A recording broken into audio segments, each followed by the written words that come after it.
we know he's not going to be ready for the start of training camp. Now the veracity of Kyle Shanahan's statements is coming into question, and I'm wondering, does he want us to think they're not in the quarterback market? Are they snooping around under the cloak of darkness on purpose? Would you guess? I would definitely be in the market for a quarterback right now. I wouldn't be wanting anybody to know, definitely. Right. I think, we flirt around with these like surefire guys that we think are going to really come in and do things for us, i.e. Veteran guys like Tom Brady or guys like, we flirt around with Aaron Rodgers, even though that's a pipe dream.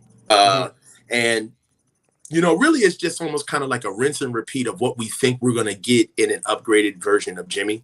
So, Derek Carr, things of that nature. Yeah. And even if we get a guy like that, I just feel like we're just going to be a split. We're going to be a split fan base because we're going to have people that are going to be riding on the cachet of whoever we bring in, which isn't going to be much because they wouldn't be on the market if their cachet actually mattered now. And we're still going to be kicking the can on Trey. So yeah, if we get a guy, I want us to get a guy that's clearly going to be a backup. I don't want to get a guy that's going to be fighting to start for this year. I don't want that. Let's finally do it. Let's rip the Band-Aid off and figure out what Trey is. Yeah, but I'm not sure that that's what's going to happen. I think the Niners. We don't know how the Niners feel about Trey, really.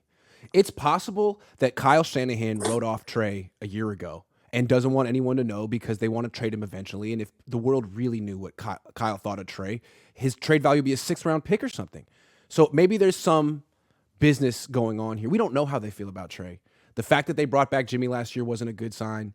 And I guess which quarterback they sign will be an indicator. Like if they sign Andy Dalton for a 1-year, $1 million contract, it means they still believe in Trey to an extent, or they really think Brock's coming back.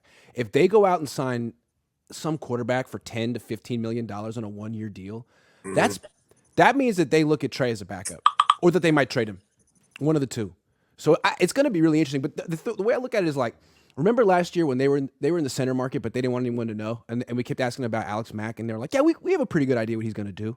All right, so I hear what you're saying about what the indicators will be on how we bring a guy in versus juxtaposed to how the coaching staff feels about Trey. Yeah.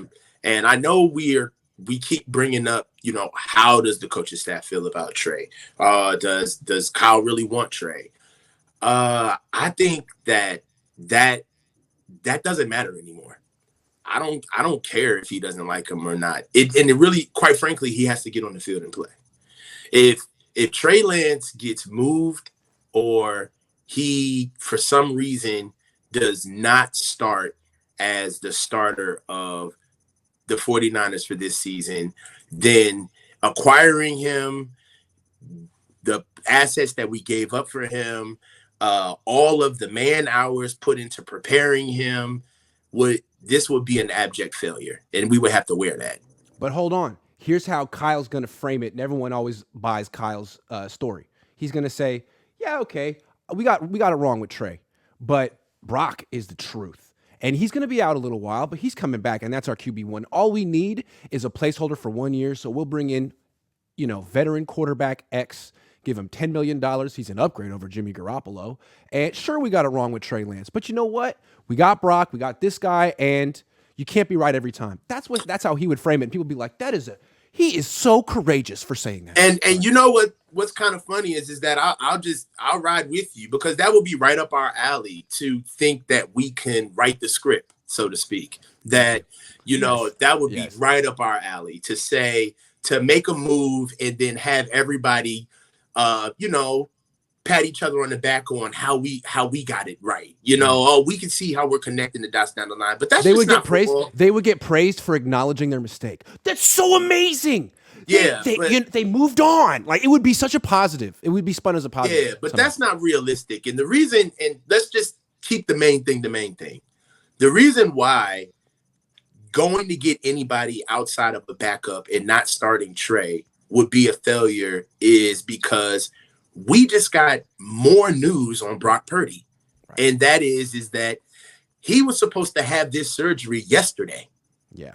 Right? Yeah. Yeah. And now we're looking at Brock waiting to get inflammation down in the arm for him to even get the surgery in early March. And that's even what they find once they get inside of his elbow. And that's why it makes me feel like it's worse than they let on, and that they might be in the market for a starter. They might be. And we talked about this when almost a month ago when you said who's going to be the starter. Trey. Yeah. Brock is hurt. And what's scary about his injury is that we just don't know how hurt he is. And I feel like we all need to sit back and really just let that situation simmer, because there's a part of that situation that has nothing to do with football. His body has got to get back. He's got to figure out what's going on with that arm. So with that said, if we bring in a guy that's in there to challenge Trey to actually start, I think that that's setting him up for failure. I think that that's a clear message that they gave up on him well before last year, and that they're not willing to get him ready. Because you look at it this way: if we're playing to the good senses of our coaching staff, right? Let's say they're doing it the right way. If they're doing it the right way, then they're almost thrilled that they have Trey, because we did a whole install in a camp with you last year. So right now we have time on task. We have time on task with the limited games you did play. It's not much, but they're games. Okay. And we don't have to teach you a whole brand new install as a starter like we did last camp. We actually get to pick up the ball and keep rolling. So if they're showing any type of wavering on Trey being the guy, I would raise my eyebrows at that, because they're really supposed to be ready. And this is again why people can't know if they're looking around, because this is all makes, if they're looking at Tom Brady or Ryan Tannehill or Aaron Rodgers or Lamar Jackson, then the next question is, well, what about Trey? Trey thinks it. Everyone else thinks it. And what if the word gets out of the Niners are really interested in X quarterback or a bunch of quarterbacks? How do you repair the relationship with Trey at that point? And then that's not even like once removed or twice removed. That's like 3-4 times removed. It's like, all right, you got him. You started Jimmy. We were cool with that. All right. Then you got him. He got hurt. Then you kept Jimmy. Everybody's kind of raising their eyebrow. Why aren't we getting rid of Jimmy? But we kind of were able to explain that away because he got hurt. So Jimmy coming in kept our season alive. Nobody was asking any questions. Then Jimmy gets hurt. Brock comes up, and just the response from what Brock has done, Trey is again trying to get a starting position, or trying to at least show what he can do. And then now, when the road is clear for him to take on the spot that he's supposed to, you go out and start shopping with a quarterback hurt. You can't explain that. Yeah, and it's like, what if they go out shopping and don't get a guy? Like, what if they're interested in 3 guys and they don't get him? And it's like, okay, Trey, it's your turn. We really believe in you.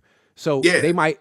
That's why they have to do this shopping under the cover of darkness. But that being said, we don't know what they're looking for. We don't know how they feel about Trey. We don't know if they're in the market for a backup or a starter. He said they're in the market for a backup because they have 2 starters. But he also said that Brock Purdy be starting there for training camp. So I don't think you can really trust Kyle on this one. And if they end up signing Tom Brady in August, don't be surprised.